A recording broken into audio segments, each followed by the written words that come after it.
नमस्कार, आप देख रहे हैं यूपी मांगे उत्तर। मैं हूं आपके साथ प्रिया सिंह। बहुत स्वागत आप सभी का। देश में मुसलमानों की स्थिति पर समय समय पर सवाल खड़े होते रहे हैं। राजनीतिक दल ने मुसलमानों को वोट बैंक से ज्यादा कुछ भी नहीं समझा। सत्ताधारी दल बीजेपी हमेशा आरोप लगाती है कि कांग्रेस ने मुसलमानों को ठगा है, धोखा दिया। तो पलटवार में कांग्रेस नेता बीजेपी सरकार पे मुसलमानों पर अत्याचार के आरोप मढ़ते रहे हैं। हाल ही में अमेरिका दौरे पर पहुंचे कांग्रेस के पूर्व अध्यक्ष राहुल गांधी ने भारतीय मुसलमानों को लेकर के एक बड़ा बयान दिया। विदेशी मंच पर राहुल गांधी ने कहा था कि देश में आज मुसलमानों की स्थिति वही है जो कभी 80 के दशक में दलितों की रहा करती थी। राहुल के इस बयान पर बीजेपी ने पलटवार भी किया और विदेश में भारत को बदनाम करने के आरोप भी लगाए। अब राहुल गांधी के मुस्लिम वाले बयान पर संघ प्रमुख मोहन भागवत का भी जवाब सामने आया। नागपुर में एक कार्यक्रम को संबोधित करते हुए मोहन भागवत ने कहा कि इस्लाम की पूजा सिर्फ भारत में सुरक्षित है। भागवत ने बिना राहुल गांधी का नाम लिए उन पर निशाना भी साधा और कहा कि कुछ लोग विदेश में जाकर देश की बदनामी करते हैं। यही नहीं, अब मोहन भागवत के इस बयान पर एक तरफ मौलानाओं ने समर्थन किया है और कहा है कि मुसलमानों पर भागवत का बयान एकदम सटीक है। देश का मुसलमान आज सुरक्षित है। तो दूसरी तरफ सपा कांग्रेस मुस्लिमों पर अत्याचार का आरोप भी लगा रही है। यानी कि देश में मुसलमानों की सुरक्षा पर एक बार फिर से बहस छिड़ी हुई है। तो खास पैनल के साथ चर्चा की हम शुरुआत करेंगे और उससे पहले एक रिपोर्ट भी आपको दिखा देते हैं कि आखिर पूरा मामला क्या है, वार पलटवार कैसे हुआ, राहुल गांधी ने क्या कहा।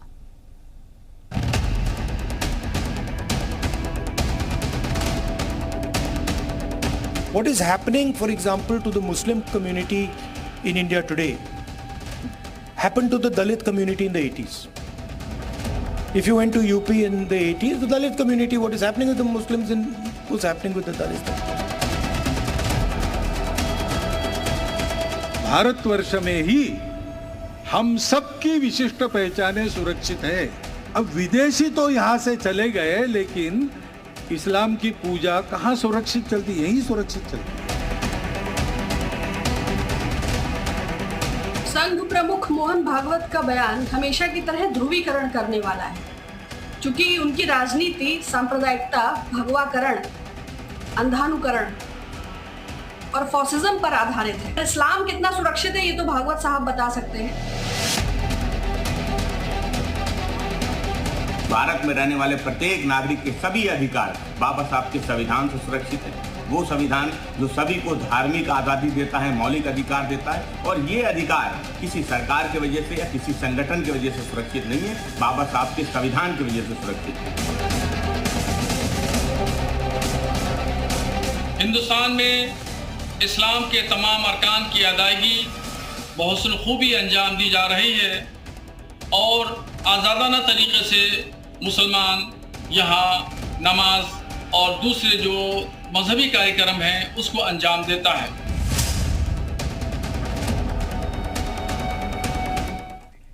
तो देखिए, अब एक नई बहस छिड़ गई है सत्तासीन पार्टी और कांग्रेस पार्टी के बीच में कि इस देश में मुसलमान सुरक्षित है। तो एक तरफ से आरोप ये लग रहे हैं ऑपोजिशन की तरफ से कि सुरक्षित नहीं है। हालांकि जो मौलाना हैं वो मोहन भागवत के बयान का समर्थन कर रहे हैं। वो कह रहे हैं कि हमें आजादी है अपने तरीके से जीने की। चर्चा की शुरुआत करें। तमाम खास मेहमान हमारे साथ जुड़ चुके हैं। सबसे पहले उनका परिचय मैं आपसे करा दूं। शमशी आजाद हैं, नेता बीजेपी के, स्टूडियो से हमारे साथ जुड़े हैं। आशीष चतुर्वेदी जी हैं, समाजवादी पार्टी के नेता हैं। सौरभ मालवीय हैं, आरएसएस समर्थक। वैभव त्रिपाठी कांग्रेस के नेता। सलमान गौरी मौलाना हमारे साथ आगे इस डिबेट में जुड़ेंगे। बहुत बहुत स्वागत है सर आप सभी का। और सबसे पहले वैभव त्रिपाठी जी, आपका रुख कर रही हूं, आप ही से शुरुआत कर रही हूं। इस देश में मुसलमानों के लिए क्या अलग से संविधान, अलग से कानून है जो राहुल गांधी ये कहते हैं विदेश में जाकर के कि इस देश में मुसलमान सुरक्षित नहीं है? क्योंकि जहां तक हमें पता है सबके लिए एक ही संविधान, एक ही कानून है इस देश में और उसी के तहत कार्रवाई भी होती है, न्याय भी मिलता है, सजा भी होती है। जी, देखिए, राहुल गांधी ने ऐसा कुछ नहीं कहा है जिसपे ये सत्ता के लोग बिलबिलाए हुए हैं। राहुल गांधी का बयान फिर सुनवा दूं सर? सुनवा दूं? उन्होंने जाकर के अमेरिका में क्या कहा, सुनवाऊं? मैंने सुना जी, मैंने सुना है उस बयान को और आपको बार बार रिपीट करने की आवश्यकता नहीं है। मैं आपको बता रहा हूँ राहुल गांधी ने इस वर्तमान सरकार में क्या स्थिति है, सत्ताधारी दल और उसके आनुषंगिक संगठन जो माहौल बनाते हैं, एक भारतीय सेना का जवान जिसके पिता को बीफ के धोखे में मार दिया जाता है, आप वो ऐसी बात करते हैं? क्या दशा है आप बताइए। जिस अखलाक को, जिसका बेटा सेना का जवान है, उसको बीफ के शंका में मार दिया जाता है, भीड़ मार देती है, और ये कौन करता है? यहाँ भी राजनीति, यहाँ भी आपने राजनीति शुरू कर दी सर। बात देश की हो रही है, कोई चुनाव अभी नहीं है। मैं राजनीति मोहन भागवत जी कर रहे हैं सांप्रदायिक ध्रुवीकरण का। मोहन भागवत जी को यह सवाल पहले देखना चाहिए कि जो पद्मश्री, अर्जुन और खेल पुरस्कार प्राप्त महिला पहलवान है हमारी, वो एक सांसद जो कि भाजपा से आता है, उसके ऊपर यौन शोषण का आरोप लगाती हैं, और करते क्या है? भागवत जी उस पे काहे नहीं बात कर रहे हैं कि जो पद्मश्री, ऐसा क्या इस देश के मुसलमानों के साथ हुआ कि राहुल गांधी को ये बयान देना पड़ गया? ये बताइए, ऐसा क्या हुआ है? क्या हो रहा है इस देश में? मुसलमानों को कौन दबा रहा है? क्या ऐसा हुआ है? कौन उन्हें बढ़ने नहीं दे रहा? बच्चों को शिक्षा नहीं दी जा रही है, या उन्हें किसी भी सरकारी संस्थान में मौका नहीं मिलता है? सारी बातें अगर आप ही बोलेंगे तो मैं क्या बोलूं? नहीं, आप वो बात कीजिए ना, इस देश में ऐसा क्या हो रहा है कि बोलते हैं कि नफरत के बाजार में मोहब्बत की दुकान? हिंदुस्तान में नफरत की बाजार है। भारत बिल्कुल नफरत फैलाया जा रहा है सत्ताधारी दल और आरएसएस और उसके आनुषंगिक संगठनों द्वारा देश भर में सांप्रदायिक ध्रुवीकरण का कोशिश चल रही है, जिसी के क्रम में भागवत जी बोल रहे हैं। भागवत जी को यह सवाल उठाना चाहिए कि यह सरकार क्या कर रही है कि महंगाई, बेरोजगारी चरम पे है।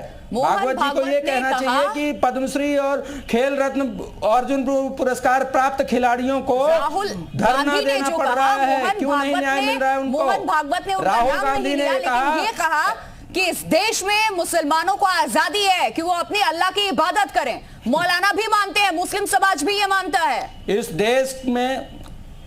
देश में पूजा पाठ, इबादत की जो आज़ादी है वो हमारे संविधान ने दिया है। भागवत जी का उसमें कोई रोल नहीं है। भागवत जी को अगर इतना ही देश की चिंता है और मुसलमानों की चिंता है तो अपने आनुषंगिक संगठन और जो उनका राजनीतिक संगठन भाजपा है उसको ये कहें कि देश में हिंदू मुस्लिम के नाम पे तनाव न फैलाइए। सौरभ मालवीय जवाब दीजिए। मोहन भागवत को इस बात के लिए चिंता करनी चाहिए कि क्यों हर बात के लिए हिंदू मुस्लिम लब जिहाद, अरे क्यों हर बात के लिए हिंदू मुस्लिम आपको करना पड़ता है? राहुल गांधी हर बार विदेश में जाते हैं, देश की किरकिरी कराते हैं, क्यों हर बार विदेश में जाकर के आप क्या कह रहे हैं? नफरत के बाजार में मोहब्बत की दुकान बोल रहा हूं, इस एक लाइन को समझा दीजिए। नफरत की बाजार कहां है, किस देश में है? हिंदुस्तान को आप कह रहे हैं नफरत की बाजार लगी है वहां इसी देश में है नफरत की बाजार। ठीक है, सौरभ मालवीय आऊंगी। आप इस बात प्रिया जी बोलने के लिए केवल बोलना शायद इनकी शगल है, इसलिए ऐसा बोल रहे हैं। लेकिन हम मुद्दे पर आते हैं।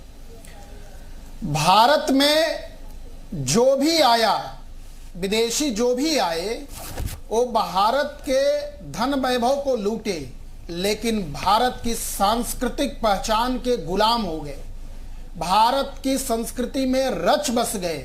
इतना उदार भारत की संस्कृति है।